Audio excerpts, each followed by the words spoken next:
Being a fresher, अगर आप IT sector में अपना करियर स्टार्ट करने का प्लान कर रहे हैं, तो एट प्रेजेंट दो ऐसे कोर्सेज हैं जो मैं इस समय काउंसलिंग के ड्यूरेशन में स्टूडेंट्स को रेकमेंड कर रही हूँ।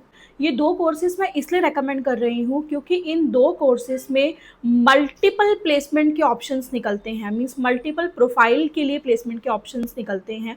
तो ऐसे स्टूडेंट जिनको कॉलेज की तरफ से कैंपस प्लेसमेंट नहीं मिल पाई है, या फिर जिनका करियर में गैप आ गया है, या नॉन आईटी बैकग्राउंड के हैं और आईटी सेक्टर में अपना करियर स्टार्ट करना चाहते हैं, या डिफरेंट फील्ड से हैं आईटी सेक्टर में स्विच करना चाहते हैं, तो ये दो कोर्सेज ऐसे हैं जिनमें कि मल्टीपल प्रोफाइल्स के लिए इंटरव्यूज मिलते हैं। तो उस केस में किसी ना किसी प्रोफाइल पे आपके करियर की स्टार्टिंग हो जाती है, जिसमें सबसे पहली ट्रेनिंग आती है फुल स्टैक मर्न की, कि फुल स्टैक मर्न में हम फ्रंट एंड और बैक एंड दोनों कंप्लीट करते हैं। तो मल्टीपल प्रोफाइल हमारी यहीं से निकल के आ जाती है, जैसे front end developer, react JS developer, next JS developer, तो नोड जेएस डेवलपर के लिए, मर्न स्टैक डेवलपर के लिए, फुल स्टैक डेवलपर की प्रोफाइल के लिए आप इंटरव्यू दे सकते हैं। मीन्स एक ही कोर्सेज में मल्टीपल प्रोफाइल्स आपकी निकल रही हैं। तो जब आप मल्टीपल प्रोफाइल के लिए इंटरव्यूज देते हो तो कहीं ना कहीं आपका सिलेक्शन हो जाता है।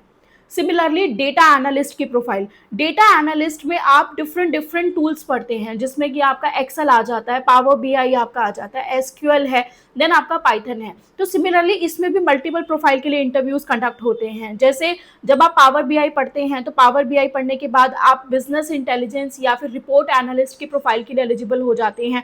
पूरा कोर्स कंप्लीट करने के बाद डेटा एनालिस्ट की प्रोफाइल के लिए एलिजिबल हो जाते हैं, एमआईएस एग्जीक्यूटिव की प्रोफाइल के लिए एलिजिबल हो जाते हैं, और अगर पाइथन को इसमें और अच्छे से डेप्थ में पढ़ते हैं तो जूनियर डेटा साइंटिस्ट की प्रोफाइल के लिए भी आप एलिजिबल हो जाते हैं।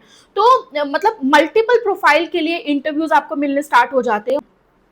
हमेशा माइंड में रखिए कि जब आपका पर्पस आईटी सेक्टर में एंट्री लेने का है तो पहली प्रायोरिटी अपनी एंट्री की ही रखिए। तो एट प्रेजेंट अगर आप थोड़ा सेफ प्ले करके चलना चाहते हैं तो ये दो कोर्सेज ऐसे हैं जिसमें आप अपना करियर स्टार्ट कर सकते हैं। फर्स्ट फुल स्टैक मर्न, सेकंड डेटा एनालिस्ट।